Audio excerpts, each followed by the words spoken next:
the voices that won't be televised will be heard on the radio. So now it's your time to speak up.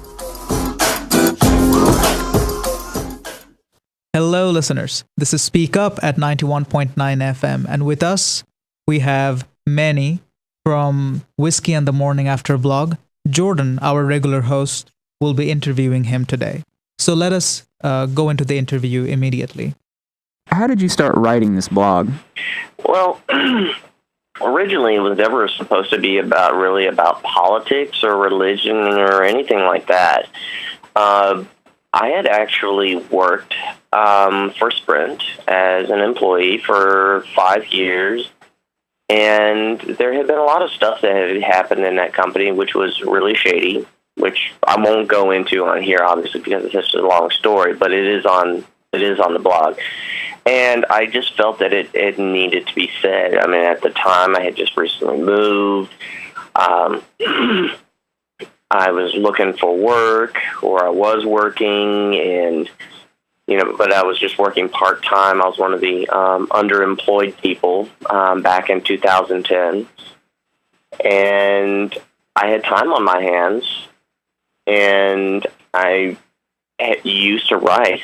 I actually went to Armstrong Atlantic to be a writer, and that was my degree program that I was in, and I had been out of it for probably about 5 years. I hadn't really written anything, and I decided to try it again because I had time on my hands, and one thing led to another, and it just kind of snowballed from there.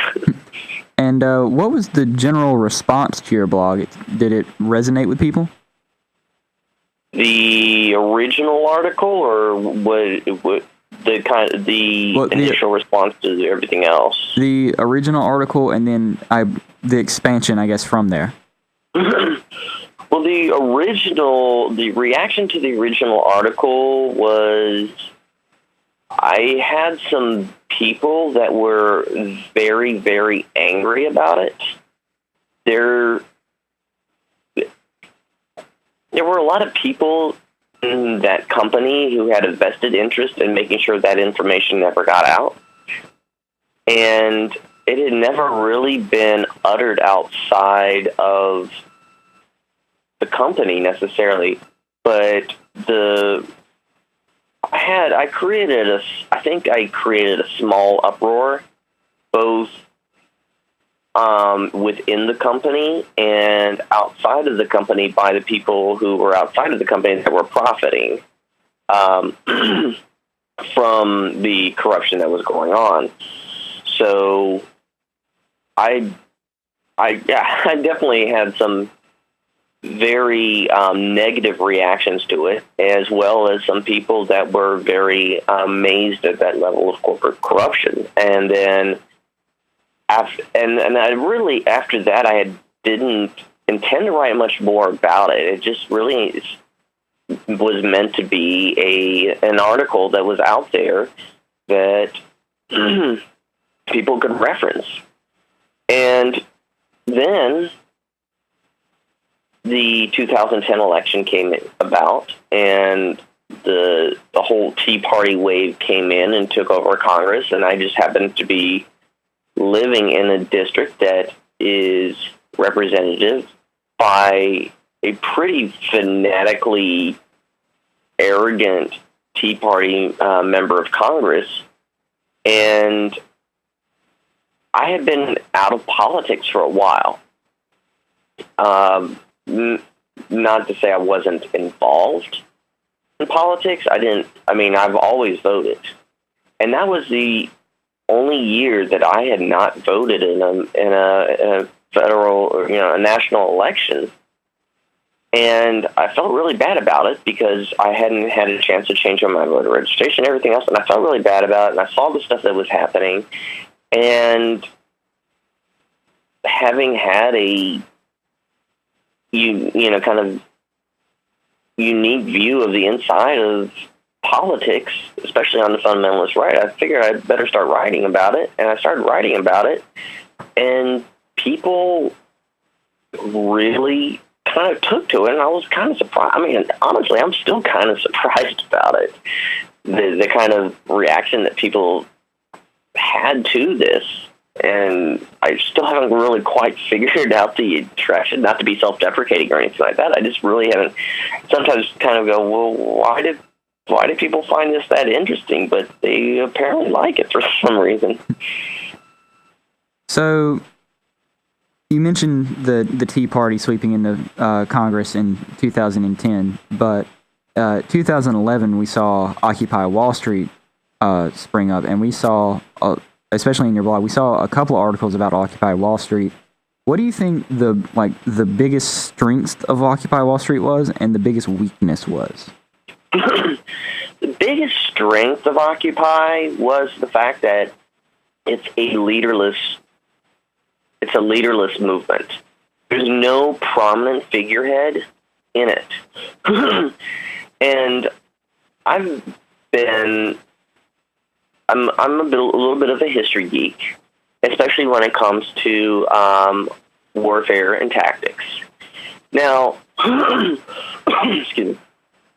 Now, one of the things with any movement, whether it's a civil movement or it's a movement in warfare, if you'll go back to the U.S. Revolution, one of the greatest complaints of the British Army was that the Americans picked out members of the officer corps. They deliberately targeted officers. And with any type of warfare, officers are the first to be picked off. Any type of leader is picked off. Martin Luther King, John F. Kennedy, anybody who seems to be a leader of any type of movement, and I'm just using them as an example, but anyone who does that, who is a leader in any type of movement, is the first target. And that's the beauty of Occupy Wall Street, is there isn't any one particular leader or leaders that can be targets, whether it's targets of violence, targets of harassment, targets of legal action, arrest, you name it. There aren't any major leaders. There's no prominent person out there that people can go after. And that's the strength of Occupy. And the weakness of Occupy, there's a couple. Number one, it's kind of let some of the more wacky conspiracy theorists in, because of the fact that it is a leaderless movement. Anybody can come in, anybody can say they're part of it, and anyone can try and take it and use it for their agenda.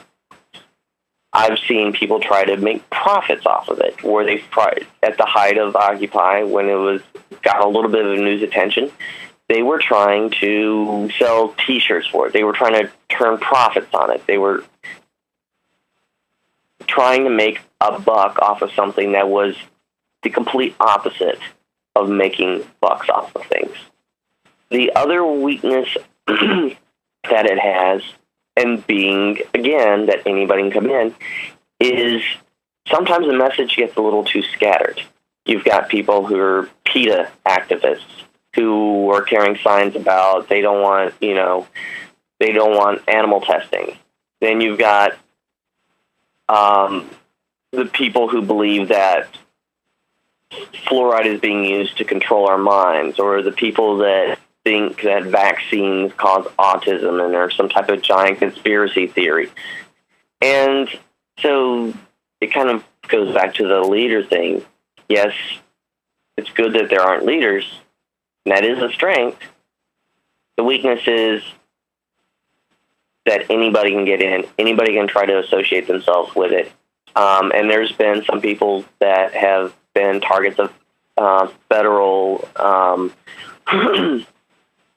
kind of witch hunts and setups to try and get people to say or do things that are counterproductive and harmful to the movement. Overall, I agree with the sentiment. I don't agree with everything that everybody who says that they're with Occupy claims as the main message, but the overall sentiment, I definitely agree with. Well, your comments kind of bring us into the next question, which is, how do you think the media's treatment of Occupy Wall Street, the government's treatment of Occupy Wall Street, how do you think their treatment of Occupy Wall Street affected how just the average citizen sees Occupy Wall Street? The media, the media treated it at first as sort of a little novelty thing, and I actually exchanged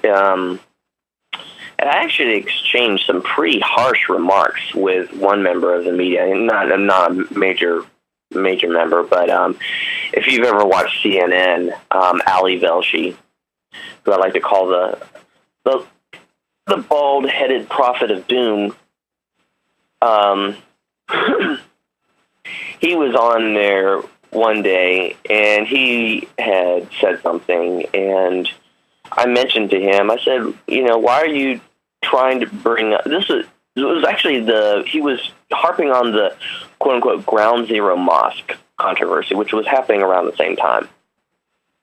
I said, and I asked him, I said, why are you trying to stir up old flames and resentment and stuff that's not true? There's something more interesting going on right now, and that's Occupy Wall Street, and you should be looking at it. And he got really snippy with me, and it got into a pretty heated little exchange, which was on Twitter. I think he actually deleted a lot of it. Still has some screenshots. But I realized at that point that the media was wanting to handle it more as a kind of as a novelty and saying, oh, look at these kids. And then once they realized that it was a threat, they backed off of it. And then when it still kept going without them covering it, they then started attacking it. And of course, once Fox News started covering it, then I knew that they saw it as a threat. And the government has treated it as a threat. The media has treated it as a threat.